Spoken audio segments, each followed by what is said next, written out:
out of everything, you got to remember what's holding the vehicle. Tires. Tires are making contact at all points. There's what hold the vehicle up. So when you go through them, don't be afraid to touch it. Make sure you set your tire pressure.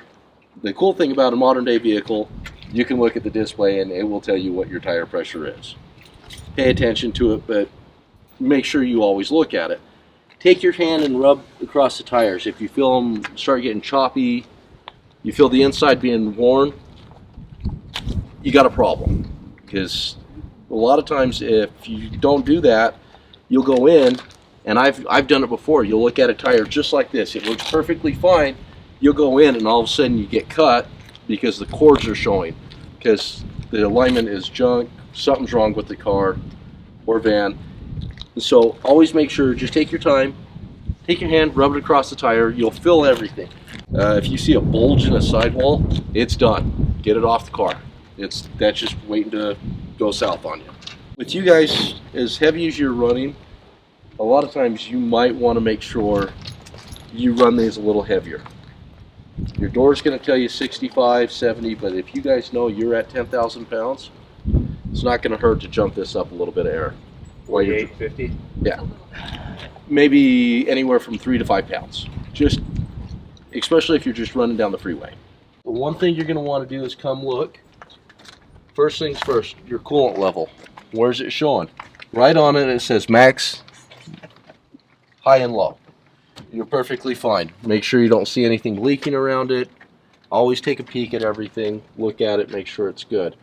Come over to your brake fluid. The thing about brake fluid is typically in these containers you can't see it. Don't be afraid to open it up, look at it. Kind of take your head, look at it.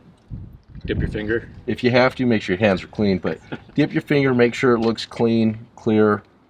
Dirty brake fluid, you got to get rid of it then, because we use .3.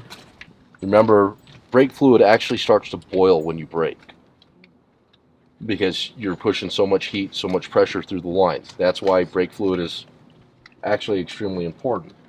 Come over, you're going to want to check your oil. Go through your oil. Typically, most of these, the nice thing about it is no dipstick. Yeah, there's really no dipstick on most of these. But always be aware of where you guys are at in your service intervals. Here's the thing, most people don't understand, don't get this. Gasoline engine will use oil. Diesel engines make oil because you get washout from the rings, and diesel fuel is basically oil. So you're never really going to be low on oil unless you have a major leak. So make sure you're looking for any kind of leaks, check your fluids. The one that I'll probably hit the hardest on is your washer fluid, and I don't know if you guys read that. Make sure your washer fluid is full. I've been out on the trail, you get mud, everything up on it, you go to hit it, guess what? You're smearing mud now. So make sure you go over all your fluids. Make sure you put, you have your def, because this give you guys an insight. So the def heaters don't know if it's full or not. So if you run this empty on def, I don't know if any of you have had that problem yet. What it'll do is basically the heating element decides to blow itself up. Just like in a fish tank, if the fish tank ran out of water, the heating element cracks and will go into a full shutdown. Then everything in there has to be replaced. So make sure, keep your def full. Always above half is best rule. Just because we see this a lot at a dealership setting. Wiper blades. Back to, got to be able to see. Easiest way to check your wiper blade, lift it up, feel it. Is it torn? If it's torn or anything like that, get rid of it, put some new wiper blades on. Worst thing you could ever have happen is just not be able to see. Especially, as dumb as it sounds, get in a bad rainstorm and have bad blades. All of a sudden you cannot see for the life of you. And now it's just a hazard. This is actually a very, very good one I want everybody to kind of take a look at. So when you come in, these are a little harder. You're going to have to step up in. Look at the belts really close. Make sure, this is where a good flashlight will come in. You want to make sure the belts don't have cracks, they're not fraying. Because if a belt starts cracking or fraying, Can you point out where they are? they're just right here, and you can always see the writing on them. Okay.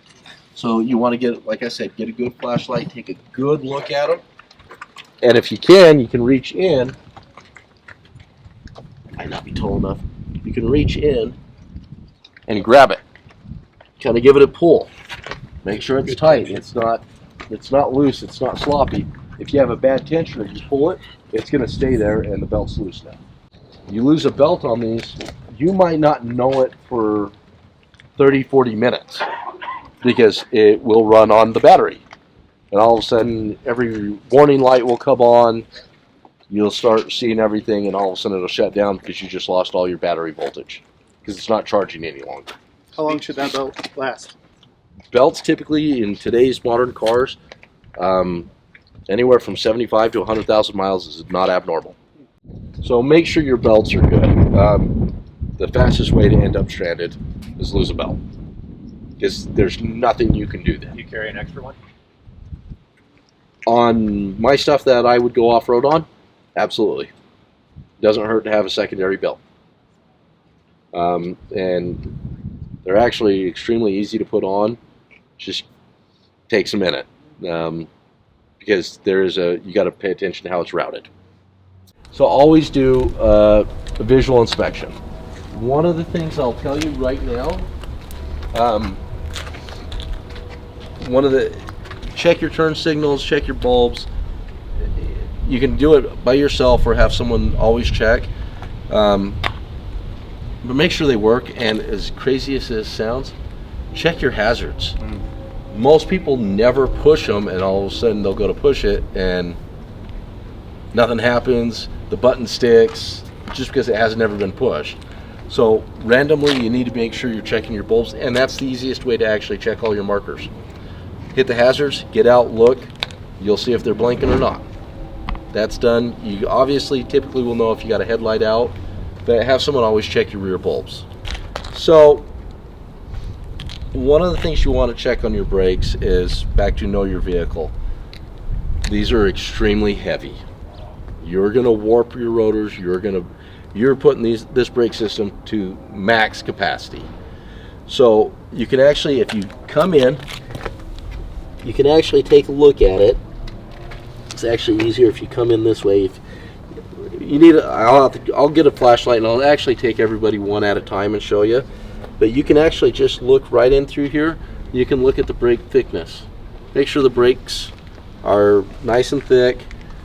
You know, when you're driving, does it shake? Does it vibrate? Does it pulsate? And you'll feel it in the pedal. Rule of thumb, if you feel it in your hands, it's the front. If you feel it in your butt, it's the rear. That means your rotors are warped. If all of a sudden you go to brake and it goes like this, and you'll always feel it like coming off the freeway at like high-speed braking. Reason you don't want that is what's happening is when the rotors are not smooth anymore, they're bent. So they're like that.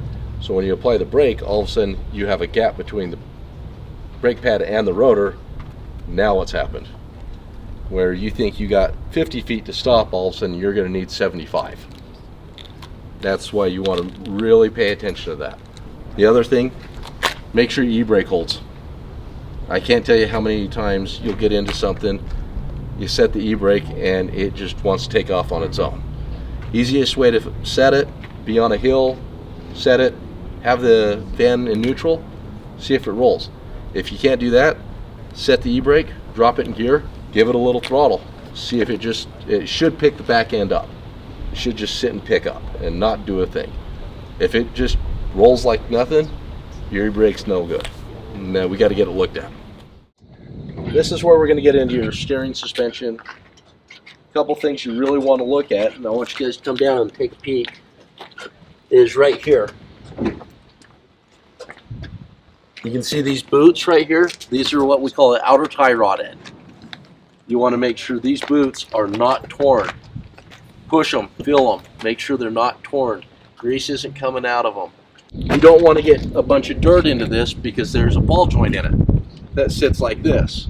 When you get dirt in it, you might as well put sand, gravel, everything. Now it's grinding it away. These will snap. if they get fatigued. And the first thing that happens is, this is why I said you want to really take a good look at these. These snap, the first thing that happens, this wheel likes to go like this. And all of a sudden, you're going that way, that wheel goes that way. So back to, we're going to kind of look at a lot of stuff real quick, real fast. So right here, this is a CV boot. Remember Bill showed you guys this in class? That ball that had all the bearings in it? Okay, these get torn, and it happens. It's plastic. It's going to happen. They get weathered. They'll get torn. The first thing you'll do is start seeing a little grease come out of it. A lot of times you'll go to turn and you'll hear a clicking sound. At that point in time, this has to be replaced. If you guys don't notice it or disregard it, what's going to happen is you're out on the trail. Now, this is open. Now, dirt, everything's going to get in that, and you saw all those ball bearings and everything. What happens is you're already pushing them to the limit like this. Now put a bunch of dirt, no grease in it, and rust because water got in. What happens is those ball bearings will go like that, and it finally fatigues, and they'll crack, and that snaps. And then you just hear that thing start banging around. This is a tie rod end right here. So this is actually how you adjust your toe to where your vehicle sits. But you want to make sure, and back to, we want to shake it down. One of the easiest ways to shake it down is you can actually just rock it, and if you actually rock it, you can see that move. If they're loose or worn, you'll actually hear a pop. They'll sit and pop back and forth. A lot of times it's easier to have two people do it, but you can actually just do it by yourself. Just rock that wheel because it's an input. But you want to make sure these CD boots are good. All these little rubber bushings, make sure they're not torn. And while you're in here, look at your auxiliary shock. Make sure this thing's still actually there. Every once in a while, you got to slide underneath it, look for something. Make sure you don't have leaks coming down off the engine, off the radiator, off the tranny. So real quick, a leak is something that actually hits the ground. These will sweat. They will leak out of the seals a little bit. It is absolutely normal. You'll see a little bit of oil, and usually it gets kind of greasy. It'll build up on the pan. But you can still see the metal. If it's built up enough where you can't see the metal, then it's leaking, it's saturated, you have a bad leak. But back to, you need to get up underneath it every once in a while. Take a good look at it. Back to know your vehicle. Look at it. Know if you have a leak, you got to get it in. Let's get it fixed. As dumb as this sounds, you can't really do a whole lot with your rear drive line. One thing I will tell you, and personal experience, found out the hard way. So get up underneath your drive line. We were talking about the U-joints. So you got a U-joint in the back right there. You're going to want to look for like rust. If you start seeing a bunch of rust in it or anything like that, that means that U-joint's worn out. Same with the slip, the boot that's just about mid-center. Make sure that's intact. Out of everything on a propeller shaft, make sure there's no debris wrapped around it. Unfortunately, I found that out the hard way. You don't think anything of it. I ran over a garbage bag. It wrapped around the driveline. You're thinking, who cares? What's the driveline doing? Spinning, right? So it walked its way down. Sucked it actually. It went through the pinion sill and went into the diff. Damn. Probably 1 in 1,000, but it happened. So make sure the driveline is always clear.